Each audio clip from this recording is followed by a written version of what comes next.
Fala galera, meu nome é Eric Meu nome é Bruno. e hoje a gente vai falar sobre esportes e livre mercado. Muita gente, não só liberais, mas estatistas no geral, sempre tem uma dúvida em relação ao narcocapitalismo. Como a gente incentivaria os esportes, principalmente nas partes mais pobres da sociedade, num sistema de livre mercado. Essa pergunta é até fácil de responder quando você analisa um país com pouco Estado. Um país que o governo não investe muito nos esportes.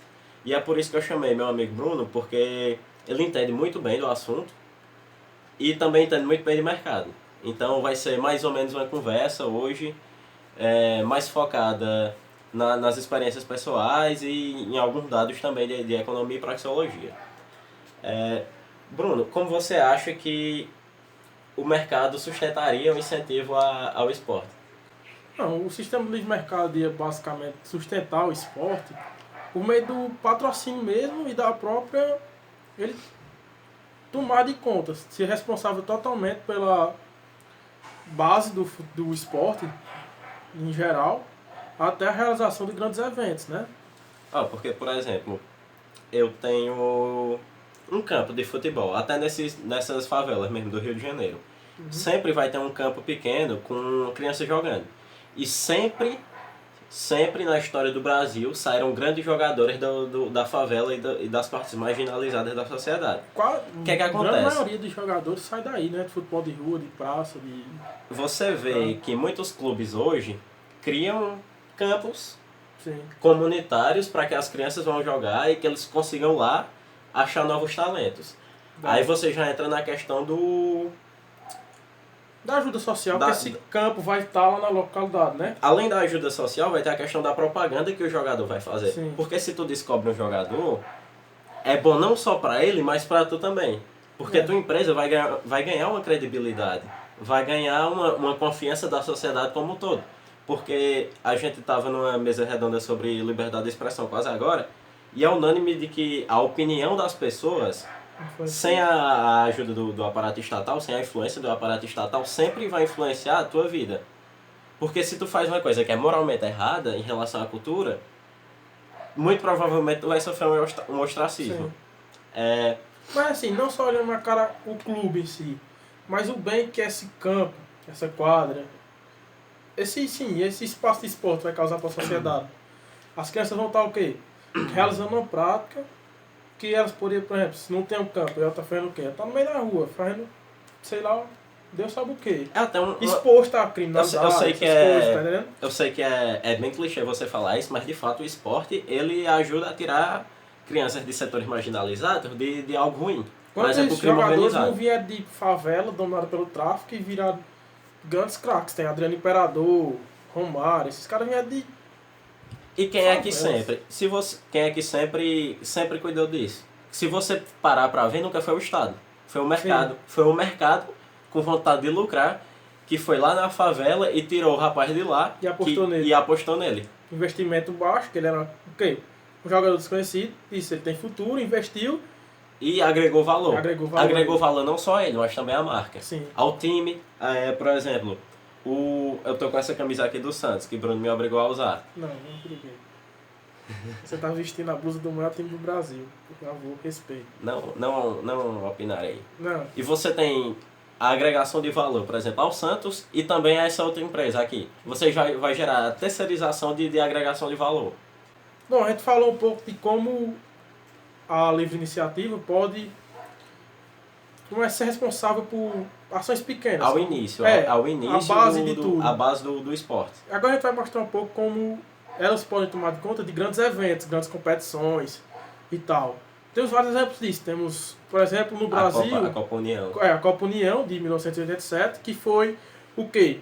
A CBF, que é a Confederação Brasileira de Futebol, passava por dificuldades financeiras e não tinha condições nenhuma de fazer o campeonato de 87. Então os maiores clubes do Brasil, né, que são no Sudeste, claro, se juntaram e disseram, né, os 4 grandes do Rio, Flamengo, Vasco, Botafogo, Fluminense, os 4 de São Paulo, Santos, São Paulo, Corinthians e Palmeiras, os 2 de Belo Horizonte, Cruzeiro e Atlético Mineiro, se juntaram e disseram, vamos formar... Bom, aí os clubes se juntaram, formaram os clubes grandes, né, que eu já citei, E aí chamaram quem? Outros clubes para complementar. O Santa Cruz, campeão pernambucano, o Goiás, e aí formaram o Clube dos 13. Se tiver faltando algum clube, me perdoe. Né? 30 anos de campeonato. E aí eles formaram esse campeonato. E aí os clubes aqui começaram a correr atrás de patrocínio, de direito de televisão.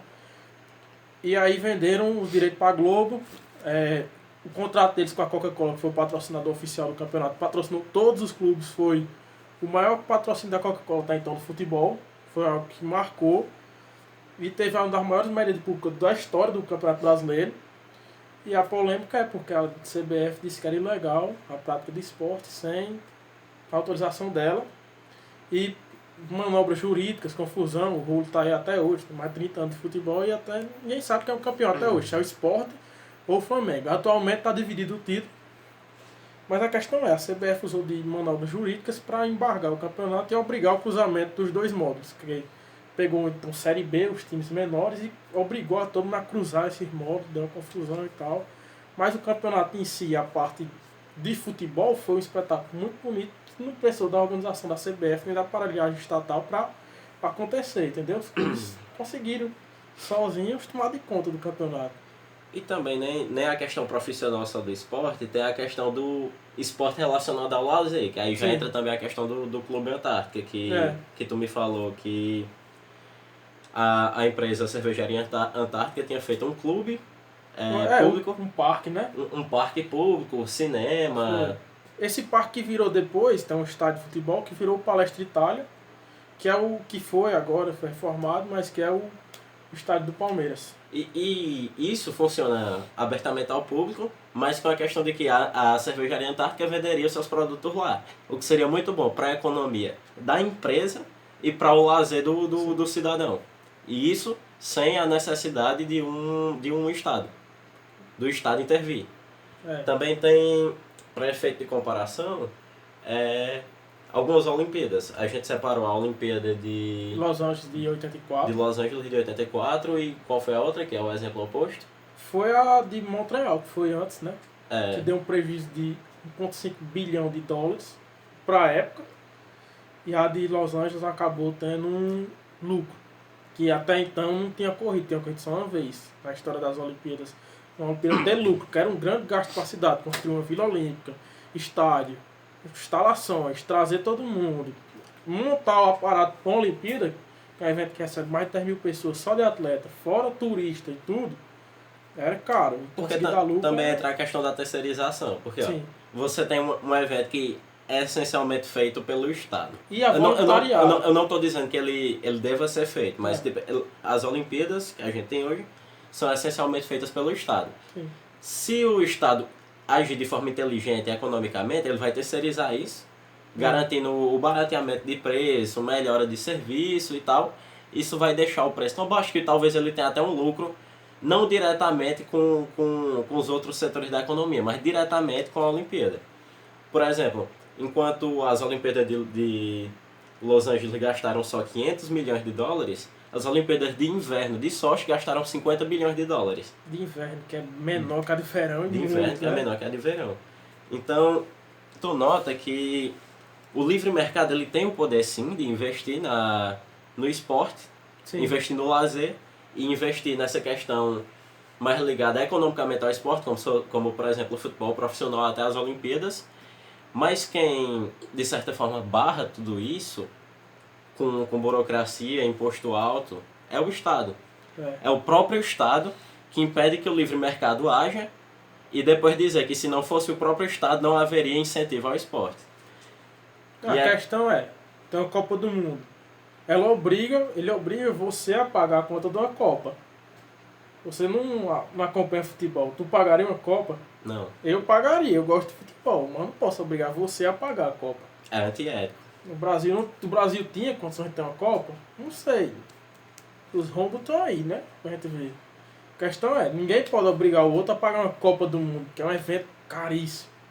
E a questão da Olimpíada de Los Angeles foi essa, que a população chegou e disse, eu não quero a Olimpíada. Vocês fizeram o Estado. Então, a população lutou, criou uma lei, e a lei foi, o Estado não pode gastar dinheiro público, dinheiro do pagador de impostos, com isso. Então, a Olimpíada de Los Angeles foi obrigada pela população a ser totalmente privatizada. E é com isso que a gente chega ao fim do vídeo.